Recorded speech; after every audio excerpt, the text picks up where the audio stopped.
ازيكم عاملين ايه؟ يا رب تكونوا بخير. النهارده ان شاء الله هنخلي الليفت. رحت بقى جبت ليفت كده وغسلته كويس قوي.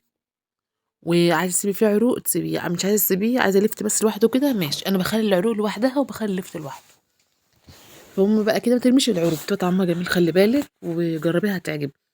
جبت بقى كده بقسمها نصين واقعد اقطعها، لا اما بالسكينه مره لا اما اللي هي بالقطاع اللي بيبقى لها شكل بتاع المحلات ده. فهُم بقى إيه، حتى اللفتاية الكبيرة خلّي بالِك لو مش شايخة من جوّه يعني بتبقى حلوة، جرّبيها وهتعجبِك. خلّيتها والله طعمها جميل، بس أهم حاجة ما تكونش شايخة بس من جوّه، تكون طرية ما تكونش ناشفة، فاهمني؟ لو ناشفة فيها حتّة كده والّا كده أقوم رايحة شايلاها، عشان ما يبقاش لها طعم حلو. أمّا دي كان فيه كبير بس كان حلو طري وجميل.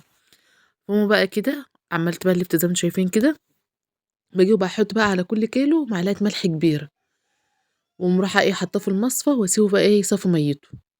ممكن تحط المَيّة تاني عادي في المخلّل عادي، وممكن إيه ما تحطهاش زي ما تحب، بس أنا باحطها عادي يعني. وباغلي بقى كاتل مَيّة واسيبه يبرد براحته قبل ما أعمل أي حاجة، واسيبه يبرد براحته بحيث أحطها عليه. بينقيها، بيخلّيها حلوة، وتحط عليها معلقة سكر، ولو عايزة تحطي خل ممكن تحطي براحتك. أنا حطيت على العروق بس خل، بس ما حطيتش على اللفت التاني ده خل، كنت عايزاه يعني إيه يستوي براحته. ممكن تحطي بنجر اللي عاوزينه أحمر أوي، بس أنا ما باحبوش أحمر، باحبه بلونه الطبيعي. لو عاوزاه أحمر سِنّة باحط حتة بنجرة صغيرة. يعني يا دوبك يدّي له مثلًا إيه، يبقى لون وردي كده، ما باحبوش اللون الأحمر أوي ده. وبقى زي ما أنتم شايفين كده فضلت بقى نقطّع لحد ما خلّصت. بالقطّاعة كانت سهلة اتعودت بقى عليها، بدأت نقطّع بيها، بيبقى شكله حلو يعني وكده. وممكن بالسكينة زي ما تحبّي اللي أنتِ عاوزاه. فاقوم بقى كده إيه، زي ما أنتم شايفين قدّامكم، دلوقتي بقى نخلّص كده هنحط بقى إيه عليه ملح. وخلّي بالِك هتدقيه ودوقي المَيّة، مثلًا قعد يوم أهو ولقيتِ المَيّة دلعة حطّي شوية ملح ما تخافيش. وأنتِ لا حادق شوية والّا حاجة ساعتها بتكُبّي شوية مَيّة حطّي عليهم شوية مَيّة. عادي، يعني المخلل ده عادي خديه مثلًا إيه ما مش لازم مقادير معيّنة، اعملي الحاجة بهويتِك أنتِ، شوفي أنتِ عاوزة إيه. زي ما أنتم بقى شايفين كده حطيت عليه ملح. زي ما أنتم شايفين كده عبّيته بقى في برطمان، سِبته بقى يصفّي كده ساعتين 3 زي ما تحبّي، ممكن يوم عادي.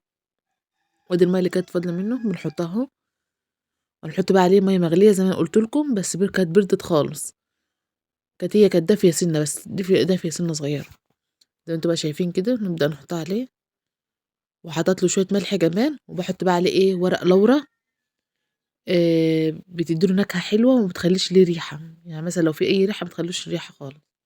ورق اللورا جميل جدًا، جرّبوه هيعجبكم في المخلل. دي بقى حطيت عليه خل أهو، اللي هي العروق عشان تستوي بسرعة، وحطيت عليه المَيّة المغلية زي ما أنتم شايفين. دلوقتي بقى انفِله تاني يوم لقيته دِلع شوية حطيت له شوية ملح، زي ما أنتم بقى شايفين كده. دي بقى إيه شُفتوا كده أنا كان منه قد إيه باحبه دِلع، دي مَيّته بقى الحقيقية، أنا ما حطيتش بنجر، لو عايزة تحطّي بنجر حطّي، زي ما أنتم بقى شايفين كده.